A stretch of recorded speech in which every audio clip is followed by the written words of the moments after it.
Medical examiners called it blunt for trauma consistent with a hydraulic press. The tabloids called it the Vulkov curse. For 3 years, the alpha king of the Silver Pine Territory, Maddox Vulkov, lived in isolation. Standing 7'2" and weighing over 300 pounds of pure muscle, he was a biological anomaly, a weapon of war that could not be switched off. 3 women had tried to claim the title of queen. 3 women left the estate in body bags. The world agreed to mate with Maddox was a death sentence. But on November 14th, a terrified Omega named Sienna O'Malley walked into the lion's den. Not because she wanted power, but because she had no choice. This is the true story of the monster who didn't want to be saved, and the girl who survived the night. Rain hammered against the slate roof of the Assembly Hall in Forks, Washington. It was a miserable night for a mating ceremony. Yet, the parking lot was full of black SUVs. The atmosphere inside wasn't festive, it was funereal. The annual gathering of the North American Pax was usually a time for alliances and drinking, but this year, the air tasted like ozone and fear. Maddox Vulkov sat on the mahogany dais, a solitary figure that seemed to absorb the light around him. Even seated, the man was terrifying. His shoulders spanned nearly twice the width of the beta standing beside him. The fabric of his custom-tailored suit strained against biceps that were thicker than most men's thighs. He didn't look like a king, he looked like a loaded cannon waiting for a spark. He stared at the floor, his jaw set so hard a muscle twitched visibly beneath his scarred cheek. He didn't want to be there. The council demands a mate, Alpha, his advisor, a graying wolf named Vance, whispered. The treaty with the Southern Pax depends on it. You need an heir. Maddox didn't answer. He just looked at his hands. Hands that were rumored to have crushed a grizzly bear's skull during a border dispute. He hated them. The murmurs in the crowd grew louder as the eligible females were paraded forward. It was barbaric, archaic, and necessary. But unlike previous years, no one was stepping forward to volunteer. The daughters of the high-ranking Alphas women who usually fought for the crown were cowering behind their fathers. They had heard the stories. They knew about Cynthia, the first wife, found broken at the bottom of the stairs. Knew about Elena, whose heart simply stopped on her wedding night. Next, the master of ceremonies barked. A frail girl was shoved forward. She couldn't have been more than 19. She was trembling so violently her teeth chattered. This was Chloe O'Malley. She was an unranked wolf, a nobody from a defunct pack in Idaho. Her father, a gambler with debts to the wrong people, had put her name in the lottery in exchange for a cleared ledger. Maddox looked up. His eyes were the color of frozen moss. He saw the terror in Chloe's face. He let out a low growl, a sound that vibrated in the chests of everyone in the front row. It wasn't aggression. It was a warning. Run, his eyes seemed to say. Get away from me. Chloe sobbed. Please, she whimpered. Please don't make me. The crowd went silent. To reject an alpha king was treason. To reject Maddox Vulkov was usually suicide. She is the chosen tribute, the master of ceremonies announced coldly. The debt must be paid. Maddox stood up. The sound of his chair scraping back was like a gunshot. He towered over the room, casting a long shadow over the weeping girl. He took a step down from the dais. The floorboards creaked under his immense weight. I will not take a mate who smells of fear. Maddox's voice was deep, gravelly, like stones grinding together. Take her away. The debt remains, Maddox, a voice shouted from the back. It was Chloe's father. Someone has to pay. Maddox snarled, his control slipping. The beast inside him, the mega-alpha gene that made him a freak of nature, was clawing at the surface. He needed to leave before he hurt someone. Again. I will take her place. The voice was soft, barely audible over the rain, but it cut through the tension like a razor. Heads turned. From the shadows of the exit doors, a figure stepped forward. She was small, painfully small. She wore a faded waitress uniform and a soaking wet raincoat. She pulled back her hood, revealing messy auburn hair and eyes that burned with a strange, desperate resolve. It was Sienna O'Malley, Chloe's older sister. Sienna was an Omega. In the hierarchy of wolves, she was at the bottom, physically weaker, submissive by nature, usually relegated to domestic duties. Standing 5'3", she looked like a child compared to the titan on the stage. "Sienna, no," Chloe screamed. Sienna ignored her sister. She walked down the center aisle, her wet sneakers squeaking on the polished floor. She didn't look at the crowd. She kept her eyes locked on Maddox. Maddox froze. He had faced armies, rogue packs, and federal investigations. He had never seen anything as confusing as this tiny woman walking toward her death. "You are an Omega," Vance scoffed.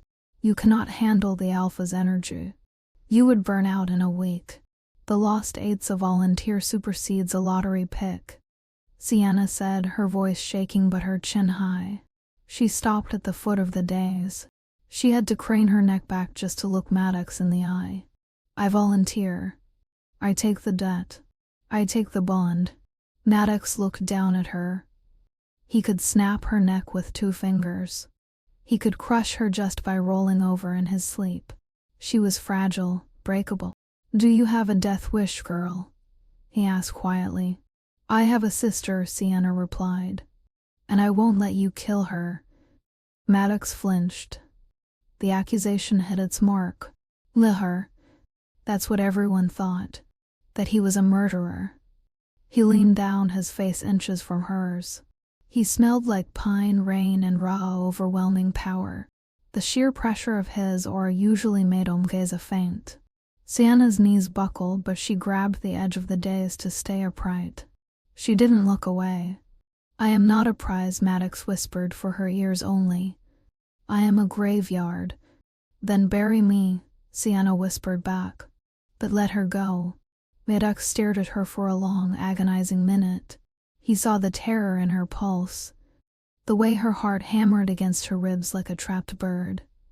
But he also saw a fire that he hadn't seen in the eyes of the warriors or the high-born ladies. He straightened up, his face becoming a mask of stone. "Done," Maddox boomed, his voice echoing off the rafters. "The Omega is mine. The ceremony is tonight." He turned and stormed off the stage without looking back, leaving Sienna standing alone in the center of the room, shivering as the realization of what she had just done crashed down on her. The drive to the Vulkov estate took 2 hours. Sienna sat in the back of the armored Cadillac Escalade. The leather seats were cold. Next to her, Maddox took up 2/3 of the bench. He hadn't said a word since they left the hall. He stared out the tinted window, watching the pine trees blur into a wall of black. Sienna tried to control her breathing. She knew the statistics. She had read the blog posts on the Wolf Watch forums. Maddox Vulkov's curse. They said his wolf was too big for his human body, that the internal conflict made him violent and unpredictable during the mating cycle. They said he lost control and tore his mates apart. She looked at his hand resting on his knee. It was the size of a catcher's mitt. The knuckles were white. He wasn't relaxed. He was tense, rigid as a board. "Stop shaking," Maddox said. He didn't turn his head. "I can't," Sienna admitted. "I'm not going to eat you in the car," he grunted. "That's comforting." Maddox turned slowly. A flicker of surprise crossed his face. Most people didn't use sarcasm with him. They begged or they flattered. "You have a mouth on you, Omega. I have a name. It's Sienna." "Sienna." He tested the word. It sounded foreign on his tongue. "Why did you really do it? Your father's debt could have been paid another way. I would have written a check." Sienna blinked. "They said you demanded a mate. That you wouldn't accept money." Maddox's eyes narrowed. "Who told you that?" "The master of ceremonies." "And your beta, Vance?" Maddox looked forward again, a dark scowl forming. "Vance talks too much. The car slowed as they approached the gates of the Vulkov estate. It was a fortress. 12-foot stone walls topped with razor wire. Security cameras buzzed and pivoted as the vehicle passed. The mansion itself was a sprawling Gothic revival structure made of dark stone, perched on the edge of a cliff overlooking the Pacific Ocean.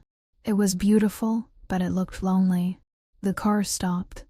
The driver opened the door. Maddox got out first. When Sienna stepped out, the wind off the ocean nearly knocked her over. Maddox's hand shot out, catching her arm to steady her. His grip was shockingly gentle, but the heat radiating from his skin burned through her coat. He let go immediately, as if he had been burned. "Inside," he commanded. The foyer was cavernous. A grand staircase swept up to the second floor. The staff was lined up: maids, cooks, groundskeepers. They kept their heads bowed. No one looked at Sienna. It was as if she was already a ghost.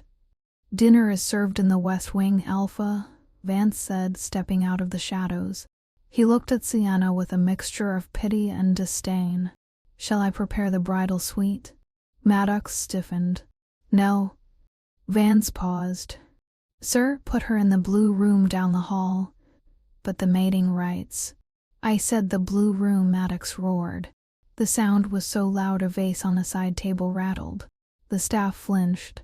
Sienna took a step back. Maddox closed his eyes, inhaling deeply through his nose, forcing the beast back down. "She sleeps alone tonight. Get out of my sight." Vance bowed low, a sly smile touching his lips that only Sienna caught. "As you wish." Dinner was a silent affair. Sienna sat at one end of a 20-foot table, Maddox at the other. He ate quickly, efficiently, tearing into a rare steak. Sienna pushed peas around her plate. "Eat," Maddox said. "You're too thin. You'll break." "Is that what happened to the others?" Sienna asked. The words tumbled out before she could stop them. Maddox dropped his fork. The clatter echoed in the silence. He stood up and walked toward her. Sienna froze, her heart hammering. He didn't stop until he was standing right behind her chair. She could feel the heat of his body. She waited for the blow. She waited for the rage. Instead, he leaned down, his voice heavy with exhaustion. "They didn't break because they were thin, Sienna. They died because this house is poisoned, and I was arrogant enough to think I could protect them." He walked to the door. "Lock your door tonight. Do not open it for anyone. Not even me." "Where are you going?" she asked. "To the cellar," Maddox said, his hand on the doorknob. "Where monsters belong." He slammed the door. Sienna didn't sleep in the blue room.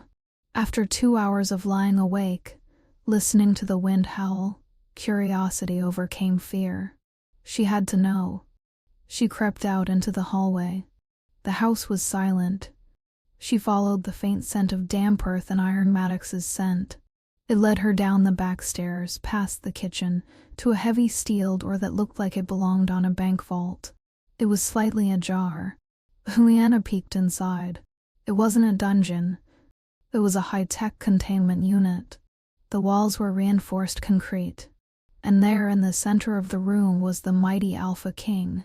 He wasn't sleeping on a bed of silks. He was chained. Heavy titanium cuffs bound his wrists and ankles, 2 large steel bolts in the floor. He was stripped to the waist, sweat glistening on his massive back. He was shaking, fighting against himself, his muscles spazzing as the wolf tried to force the shift. He had chained himself up to ensure he couldn't hurt anyone if he lost control in his sleep. Sienna watched, her hand over her mouth. He wasn't the predator the world said he was. He was the prisoner. Suddenly, Maddox's head snapped up. His eyes were glowing a feral amber. He sniffed the air. "Sienna," he growled, the voice distorted and inhuman. "Run." Sienna didn't run. Her instincts screamed at her to flee, to scramble up the stairs and lock herself in the blue room as ordered. The man, the creature in front of her, was a nightmare made flesh. Maddox's muscles were bunching and rolling under his skin as if something was trying to break out of him. The titanium chains groaned under the strain. His growl was low, vibrating through the concrete floor and into the soles of her sneakers. But she saw his eyes. Amidst the glowing amber of the wolf, there was a sliver of human panic. He wasn't trying to break free to kill her. He was trying to stay chained to save her. "Get out," Maddox roared, the words tearing from his throat. Leanna took a step forward. "No," she whispered. She took another step. The air in the room was heavy, charged with static electricity. It smelled of ozone and burning wood. This was the alpha aura, the crushing weight that usually forced wolves to their knees. But Sienna was an omega. Her biology wasn't built to challenge an alpha. It was built to soothe one. "You are hurting yourself," she said, her voice gaining a surprising steadiness. She could see the metal cuffs digging into his wrists, drawing blood. "I will kill you," Maddox snarled, snapping his teeth. Saliva dripped from his jaw. "I can't stop it." "You can," Sienna said. She was 3 feet away now. She could feel the heat radiating off him like a furnace. "You're not a monster, Maddox. You're just in pain." She reached out a hand. Maddox flinched violently, squeezing his eyes shut. "Don't touch me." "The last one who touched me during a shift ended up in the ICU. Sienna didn't listen. She placed her small, trembling hand on his massive, sweating shoulder. The effect was instantaneous. A shockwave went through the room. It wasn't an explosion, but a sudden, violent silence. The moment her skin touched his, the chaotic energy swirling around Maddox seemed to ground itself. It was like a lightning rod catching a storm. Maddox gasped, his eyes flying open. The feral amber faded, replaced by his natural moss-green irises. He stared at her hand on his shoulder, then up at her face, his expression one of utter bewilderment. "How?" he rasped. "The pain. It stopped." "My mother was a healer," Sienna lied softly. "She wasn't a healer. She was just an omega who refused to be afraid. She taught me that pain is just fear leaving the body." She moved her hand to his cheek. His stubble was rough against her palm. He leaned into her touch, closing his eyes again, but this time in relief, not agony. The mega-alpha rage, the chemical imbalance that had plagued him for years, was quieting down. "You're so small," Maddox murmured, his voice returning to its deep human baritone. "I could crush you by accident." "Then don't," Sienna said simply. "Unhang yourself, Maddox. You don't belong in a cage." Maddox looked at the cuffs. With a heavy sigh, he reached down. He didn't use a key. He simply pulled. The reinforced steel bolts sheared off the floor with a screech of tearing metal. Sienna's eyes widened. The strength required to do that was incalculable. He stood up, towering over her, the broken chains dangling from his wrists. He looked at his hands, then at her. For the first time in 3 years, the fog in his mind had cleared. "You stayed," he said, as if stating a miracle. "I stayed," she confirmed. Maddox scooped her up in his arms. He didn't ask. He just lifted her as easily as if she were a doll. Sienna gasped, clutching his bare shoulders. "Where are we going?" "Upstairs," Maddox said, walking toward the door. "If you are going to be my queen, you will not sleep in the guest room. And you will certainly not sleep in the basement." The next morning, sunlight streamed into the master suite. It was a room fit for a king, gold leaf trim, velvet curtains, and a bed the size of a small island. Sienna woke up alone in the bed, buried under a mountain of down comforters. She sat up, checking herself. She was wearing one of Maddox's t-shirts, which hung on her like a dress. She was alive. She was unhurt. The door opened. It wasn't Maddox. It was Vance, the advisor. He froze in the doorway, a silver tray in his hands. His eyes wide, and when he saw Sienna sitting up, yawning, he looked as if he had seen a ghost. "Good morning, Vance," Sienna said, stretching. "Is that coffee?" Vance composed himself quickly, his face settling back into a mask of polite indifference. Miss O'Malley, I did not expect to find you here. The Alpha usually requires solitude after a difficult night. He slept on the couch, Sienna said, pointing to the leather sofa at the far end of the room. He snores. It was a lie. Maddox hadn't slept. He had sat in a chair by the window all night, watching her, guarding her. He had left only an hour ago to handle pack business. Vance walked over and placed the tray on the nightstand. Drink this. It is a tonic prepared by our pack physician, Dr. Arys. It helps with the adjustment to the Alpha's energy. The liquid in the crystal glass was a murky green. It smelled faintly of almonds. Sienna reached for it, but her hand stopped. Her nose wrinkled. Omgeza had a heightened sense of smell for things that were off: spoiled meat, sickness, danger. It was an evolutionary trait to protect the pups. The drink didn't smell like medicine. It smelled like foxglove and wolfsbane. I'm not thirsty, Sienna said, pulling her hand back. I insist, Vance said, his voice dropping an octave. The Alpha commands it. Does he? The voice came from the doorway. Maddox stood there, dressed in a fresh charcoal suit. He looked imposing, healthy, and most importantly angry. Vance spun around. Alpha, I was just attending to your mate. Maddox walked into the room. He didn't look at Vance. He looked at the glass. He picked it up.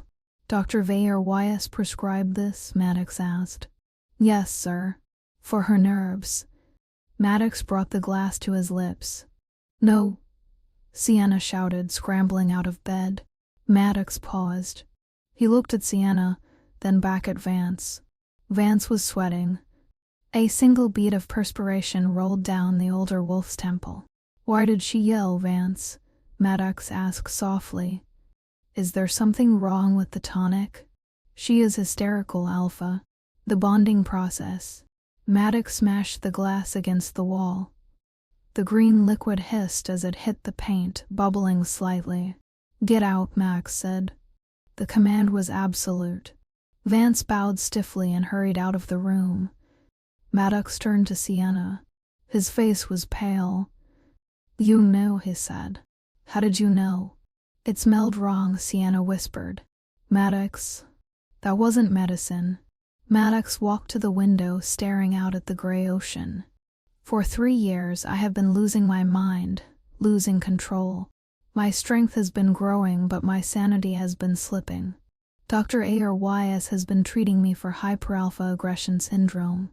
He turned back to her, his eyes burning with a cold, terrifying realization. They haven't been treating me, Sienna. They've been poisoning me.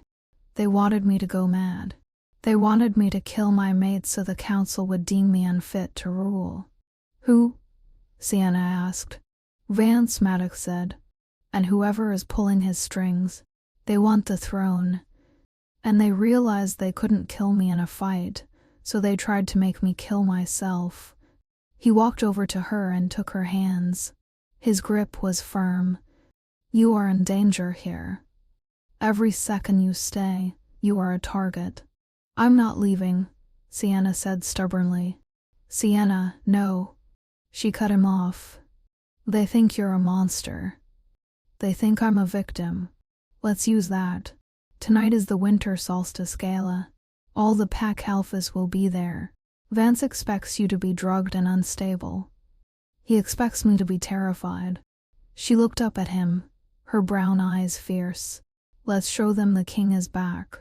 The grand ballroom of the Vulkov estate hadn't been used in 5 years. Dust covers had been pulled off the chandeliers, and the floor had been polished until it looked like black ice. At 8 o'clock, MP. The limousines began to arrive. The elite of the werewolf world stepped out, alphas in tuxedos, lunas in designer gowns. They were there too, Gawk. They were there to see the Mad King and his new victim.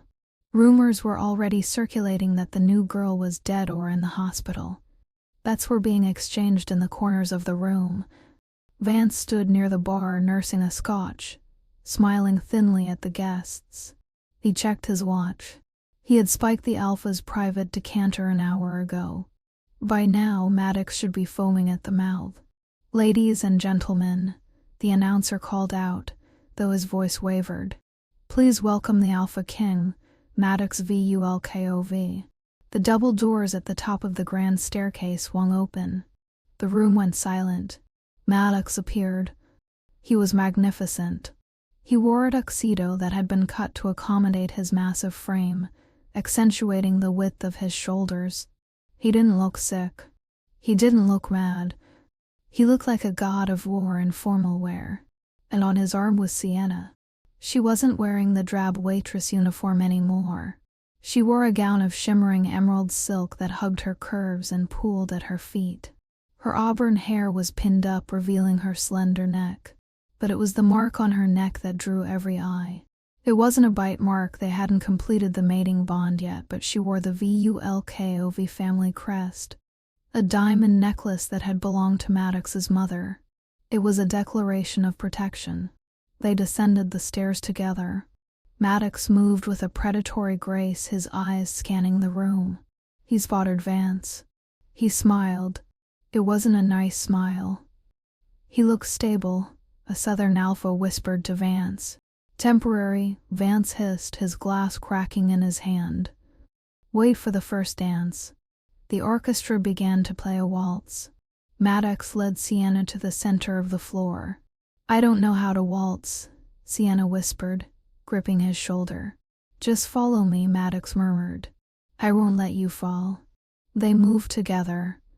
It was awkward at first, the size difference comical, but then they found a rhythm. Maddox was surprisingly light on his feet. For a moment, the world fell away. Then he looked up at him, and he looked down at her, and the tension in the room shifted from fear to awe. Then the sabotage hit. As the music swelled, a waiter accidentally tripped near them. A tray of champagne flutes shattered on the floor. The sharp sound was like a gunshot. Simultaneously, a high-frequency emitter hidden in the flower arrangements, a device illegal in wolf territories, activated. It emitted a sonic pulse that only canines could hear. Every wolf in the room winced, covering their ears. But for an alpha of Maddox's size and sensitivity, it was torture. Max roared, dropping to one knee. He clutched his head. His eyes flashed amber. The beast, agitated by the noise, clawed at his mind. "He's turning," someone screamed. "He's going rogue." Vance stepped forward, feigning concern. "Guards, restrain him, he's going to hurt the girl." 3 security guards loyal to Vance rushed forward with stun batons. "No," Sienna screamed. She didn't run away. She threw herself between Maddox and the guards. "Stay back," she yelled. She was 5'3", facing down 3 armed men. "Move, girl," one guard sneered. "He's dangerous." "He's not dangerous," Sienna cried, turning to cup Maddox's face. He was growling, his teeth elongated, fighting the pain in his head. "Maddox, listen to me. Focus on my voice. It's a noise. It's just a noise." Maddox's vision was red. The urge to kill everything in the room was overwhelming. But then he felt her hands. Small, worn. "Anchor." "Sienna." The name cut through the red haze. He looked up. A guard was raising a stun baton to strike Sienna, thinking she was in the way. The Mad King vanished. The protector emerged. Maddox moved faster than the eye could follow. He stood up, shielding Sienna with his body, and caught the stun baton mid-swing. The electricity crackled against his palm, but he didn't even flinch. He crushed the baton in his hand, metal and plastic shattering. He grabbed the guard by the throat and lifted him 3 feet off the ground. "You dare," Maddox's voice was a low thunder, "raise a weapon against my mate." He threw the guard across the room. The man slid across the polished floor, crashing into the buffet table. The room was frozen. Maddox stood panting, his arm wrapped protectively around Sienna. He wasn't mindless. He was fully in control. He turned his gaze to Vance. "Find the source of that noise," Maddox commanded the room. and bring me the man who planted it." Vance turned to run, but the Southern Alpha, realizing he had been played, blocked his path. "I believe the king gave an order," the Southern Alpha said, crossing his arms. The shattered crystal of the champagne flutes on the floor was merely the prelude. The true symphony of destruction began with a whistle sharp, piercing, and terrifyingly human. Vance stood by the heavy oak doors, his face twisting from the mask of a loyal advisor into the sneer of a usurper. He dropped his empty glass, the sound lost in the sudden deafening crash that followed. The floor-to-ceiling windows overlooking the storm-lashed cliffs exploded inward. A freezing wind carrying the scent of salt spray and wet fur shrieked into the ballroom, extinguishing the candles in the chandeliers. Then came the wolves. They were not the noble, groomed shifters of the high packs. These were Farrell's exiles who had succumbed to the madness of the wolf, their minds eroded by bloodlust and isolation. Their fur was matted with mud and old gore, their ribs showing through patchy coats, their eyes rolling in a frenzy of hunger. There were a dozen of them, a tide of nightmares pouring over the velvet Tropes. "Kill the king," Vance screamed, retreating behind the wall of snarling beasts, pulling a serrated dagger from his jacket. The blade glistened with a dark, viscous oil-concentrated wolfsbane. "And kill the girl first, break him." The ballroom dissolved into bedlam. Screams tore through the air as the elite of the werewolf world scrambled for cover. Tables were overturned, expensive china shattering under the stampede of high heels and dress shoes. Alphas shoved their lunas behind pillars, baring their teeth, but the sheer ferocity of the feral intrusion caught them off guard. Maddox didn't flinch. He didn't run. He looked at the chaos, then down at Sienna. His eyes were no longer the confused, pained amber of a man fighting a drug-induced fog. They had hardened into the cold, calculated green of a predator who had finally identified his prey. The sonic whine that had crippled him moments ago was still drilling into his skull, a white-hot spike of agony, but the threat to Sienna overrode the pain. It relegated the torture to background noise. "Stay behind me," Maddox commanded. His voice wasn't a shout. It was a low rumble that vibrated through the floorboards, felt more than heard. "Do not move, Maddox. There are too many." Sienna cried, her hands clutching the lapels of his tuxedo jacket. She could feel his heart hammering against his ribs, not in fear, but in anticipation. "For a normal alpha." "Yes," Maddox said. He reached up and tore his silk boutie loose, tossing it aside. He unbuttoned his collar, the fabric straining as the muscles in his neck corded thick as steel cables. The transformation wasn't a shift into a wolf, but a shift into war. "But I am not normal." He turned to face the oncoming wave of teeth and claws. The first rogue leapt, a blur of gray for aiming for Maddox's throat. The room held its breath. Maddox didn't even shift his stance. He caught the 300-pound beast in midair with one hand. The sound of the impact was sickening, a wet thud. As Maddox's fingers closed around the wolf's throat, with a roar that shook the dust from the rafters, Maddox used the wolf as a bludgeon, swinging the body like a flail to knock back to other attackers. It was a massacre. The rumors of the Mega Alpha were not exaggerated. They were understatements. Maddox moved with a terrifying, impossible combination of speed and brute force. He was a tank with the agility of a viper. He threw an attacker across the room as if it were a ragdoll, the body crashing through the buffet table in a shower of silverware and dice. He snapped bones with casual swipes of his arms. His movements were efficient, brutal, and devoid of mercy. But he was fighting a war on two fronts. Every movement sent a spike of agony through his brain as the hidden sonic emitter continued its relentless high-frequency assault. He was fighting blind, guided only by instinct and the desperate need to keep the monsters away from the small woman behind him. Vance, watching from the safety of the perimeter, realized his mistake. The drugs hadn't weakened Maddox enough. The ferals were dying. The traitor's eyes shifted. He couldn't kill the king in combat, but he could break the king's spirit. While Maddox was occupied with 3 ferals near the orchestra pit, tearing through them with savage efficiency. Vance circled the chaos. He moved like a snake weaving through the panicked guests, his eyes locked on Sienna. She was standing near an overturned table, her back to a stone pillar, watching Maddox with wide, terrified eyes. She was armed only with a heavy silver serving fork she had grabbed in desperation, holding it like a dagger. Vance lunged. "No," Maddox roared. He heard the shift in the air, the intent directed at his mate. He spun around, ignoring the ferrule that sank its teeth into his forearm. He backhanded the wolf away, shattering its jaw, and charged across the slick floor. He was too far away. The distance was impossible to close in time. Vance raised the poisoned dagger, a cruel smile playing on his lips. "Watch him break, little girl. Watch him leap over your corpse." Sienna didn't scream. She didn't cower. In that split second, time seemed to slow. She saw the madness in Vance's eyes, the sweat on his brow. But she also saw something else. She saw the small black box hidden in the flower arrangement near Vance's feet, the device that was humming, vibrating, emitting the torture that was blinding her mate. The noise is the weapon, she realized. If I stop the noise, I free the king. She didn't retreat. She stepped forward. Vance slashed. The jagged blade caught her shoulder, slicing through the emerald silk and biting into skin.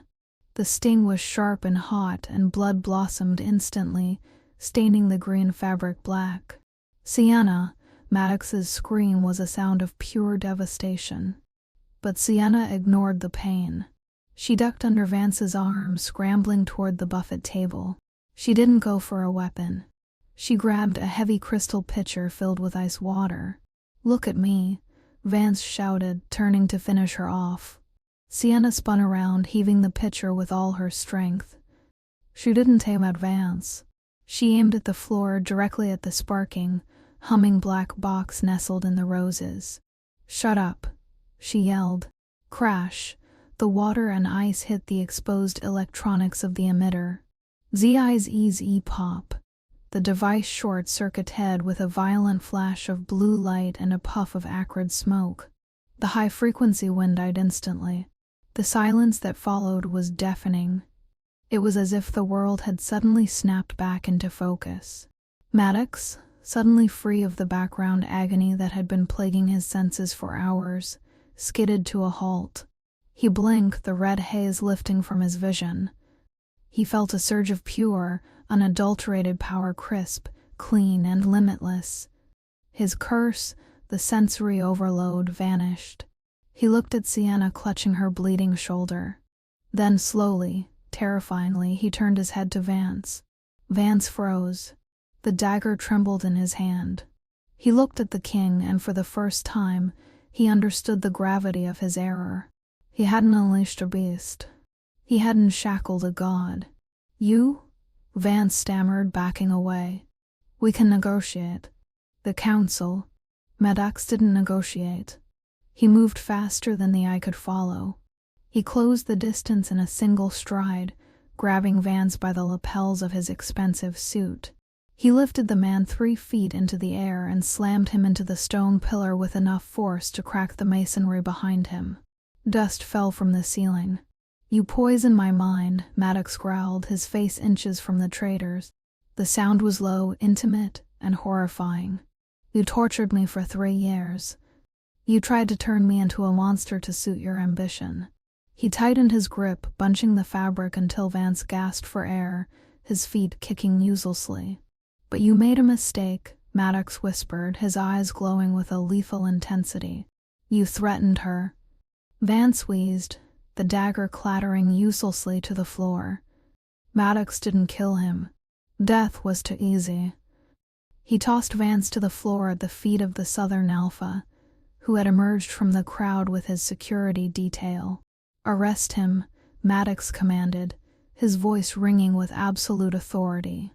"If he moves, tear his throat out." The fight was over. The surviving ferals, seeing their paymaster defeated and facing the enraged, unfettered king of the North, turned and fled into the night, followed closely by the estate security who had finally rallied. Maddox stood in the center of the ruined ballroom, his chest heaving. His tuxedo was shredded, blood some his, mostly not soaked his white shirt. He looked terrifying, a figure carved from violence in marble. The guests held their breath. Was he still the Mad King? Was the danger over? Maddox turned slowly. He ignored the alphas. He ignored the whispers. He walked straight to Sienna. She was leaning against the table, her hand pressed over her wound, her face pale. Though she wasn't looking at him with fear, she was smiling. Maddox dropped to his knees before her. The entire room gasped. The Alpha King never kneeled. It was against protocol. It was against nature. "You're bleeding," he said, his voice trembling, stripped of all its command. The hands that had just crushed a rebellion were now hovering gently over her injury, afraid to taint her. "It's just a scratch," Sienna whispered, though her voice wavered. She reached out with her good hand and touched his face, wiping away a streak of dark blood from his cheekbone. "You're okay. You're quiet. Because of you," Maddox said, the realization breaking his voice. He rested his forehead against her stomach, closing his eyes, surrendering to her touch. "You saved me, Sienna. I broke the chains, but you broke the silence." A slow applause started from the back of the room. Then another. Then, like a dam breaking, the entire hall erupted. It wasn't polite applause. It was a roar of approval. Eighth thunderous acknowledgement of the new order. The Southern Alpha raised his glass high. "To the king," he shouted, "and to the queen who tamed him."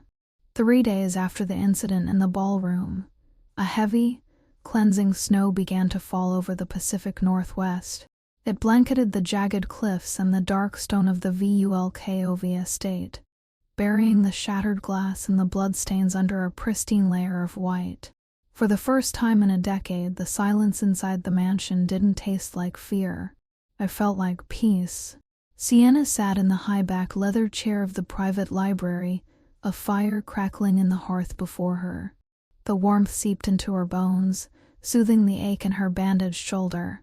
The pack physician, a capable woman named Drive Sloane, who had replaced the treacherous staff, had assured her the wound would heal without a scar, thanks to the accelerated healing of the wolf blood now mingling with her own through the proximity to the Alpha. But Sienna didn't mind the idea of a scar. It was proof that she had stood her ground. She stared into the flames, her mind replaying the chaos of the gala. It felt like a lifetime ago that she was wiping down tables in a diner in Idaho, worrying about her father's gambling debts. Now she was sitting in a castle, the savior of a king. The heavy oak door creaked open, breaking her reverie. Maddox entered. The change in him was nothing short of miraculous. The dark, bruised circles that had haunted his eyes for years had vanished, replaced by a clarity that was almost startling. He moved differently, too. The predatory, coiled tension, the look of a man constantly expecting an attack from within his own mind, was gone. He didn't loom. He simply occupied the space with a quiet, assured confidence. He wore a soft gray wool sweater and dark denim, looking less like a weapon of war and more like a man who had finally found his way home. Dr. Werewolf was apprehended at the airstrip in Seattle, Maddox said quietly, closing the door behind him to shut out the draft. He moved to the ottoman opposite her chair, sitting so he was at eye level with her rather than towering over her. "Did he talk?" Sienna asked, her voice soft. "He sang," Maddox replied, a dark edge to his voice. "He confessed everything. Since my father's death, Vance had him administering a cocktail of synthetic stimulants and hallucinogens into my food. They called it treatment for my size, but it was designed to induce paranoia and aggression. They were manufacturing the madness." Maddox looked at his hands, the hands that had destroyed the chains in the basement. "They wanted a monster to scare the enemies. But they needed me unstable enough so the council would eventually remove me. Vance wanted the regency. He wanted the power without the burden of the crown. He's gone now, Maddox," Sienna said, reaching out to touch his knee. "He can't hurt you anymore. Vance has been formally exiled," Maddox confirmed, turning his hand to capture hers. His skin was warm, his grip firm but incredibly gentle. "If he steps foot in North America again, the treaty ensures he will be hunted by every pack from Alaska to Mexico. He is a ghost." He looked at her then, his moss-green eyes searching her face with an intensity that made her breath hitch. "But I didn't come here to talk about traitors. I came to talk about us." Sienna's heart skipped a beat. She pulled her hand back slightly, tucking a stray lock of auburn hair behind her ear. "The staff, they're calling me Luna. They're asking me about menu changes and interior design. Maddox, I'm just a waitress from Idaho. I don't know how to be a queen. I don't know peck law. I don't know how to play these political games." "I don't need a politician," Maddox said firmly, cutting through her insecurity. "I have plenty of those. I have advisors, lawyers, and diplomats, and half of them tried to kill me." He reached into his pocket and pulled out a small velvet box. The fabric was worn with age, the black velvet faded to a deep charcoal. "I don't need someone who knows which fork to use at a state dinner," Maddox continued, his voice dropping to a husky whisper. "I need a partner. I need the person who walked into a cage when everyone else ran away. I need the woman who looked a monster in the eye and saw a man worth saving." He opened the box. Sienna gasped. Inside sat a ring that seemed to hold the very soul of the forest. It was a raw, uncut emerald, massive and glowing with an inner light, set in a band of black titanium that had been forged to look like twisted roots. It was the ancestral ring of the Vulkov matriarchs, a piece of jewelry that hadn't been worn since Maddox's mother passed away. "The council called this morning," Maddox said. "They want to formalize the union. They want a coronation. But I don't care about their laws." He took the ring from the box and held it between his thumb and forefinger. "The mating bond," he murmured. "I felt it the moment you touched me in the basement. My wolf recognized you before my mind even understood what was happening. That's why the pain stopped. Sienna, you are my mate. Not because of a lottery, not because of a debt, but because you are the only one strong enough to hold me." Sienna looked from the ring to his eyes. She saw the vulnerability there, the terrifying openness of a man who had spent his life building walls. She realized then that her strength wasn't in physical power or political savvy. Her strength was her heart. "I'm not going anywhere," she whispered. Maddox slid the ring onto her finger.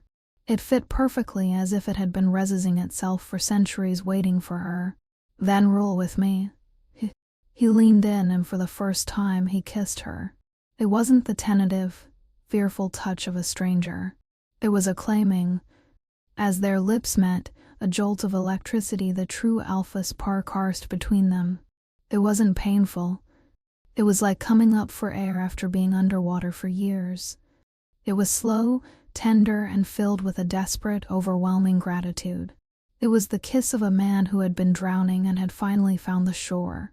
5 years later, the Vulkov estate was no longer a fortress of solitude. It was the heart of the Northern Alliance. The grand ballroom, once the site of a massacre, was now filled with the sound of a string quartet and the laughter of dignitaries from across the continent.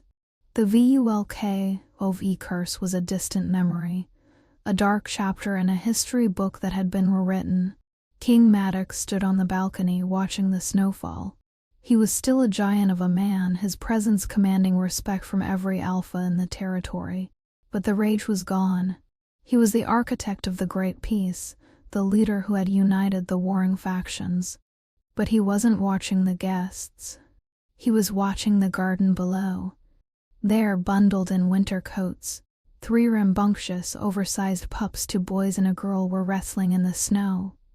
They were strong, displaying the megagenetics of their father, but they were laughing. Sienna stepped out onto the balcony beside him. She wrapped her arm around his waist, leaning her head against his arm. She radiated the calm, assured power of a true Luna. "They're going to destroy the rose bushes again," she noted with a smile. But then Maddox rumbled, pulling her closer into his warmth. Roses grow back. Childhoods don't. He looked down at his wife, the waitress who had walked into the rain, the girl who had saved him. In the nursery later that night, after the dignitaries had gone and the pups were tucked into their oversized beds, the children begged for a story. They didn't want to hear about wars or treaties. "Tell us about the monster in the basement," the youngest boy chirped. "It wasn't a monster," the girl corrected him sleepily. "It was Daddy." Maddox sat on the edge of the bed, his massive hand resting gently on the quilt. He looked at Sienna, who was leaning against the doorframe, the emerald ring glinting in the soft light. "That's right," Maddox said softly. "But the story isn't about the monster. It's about the brave girl in the raincoat who walked into the dark." "And what did she do?" the boy asked, his eyes heavy. Maddox smiled, an expression of pure and burdened love. "She turned on the light."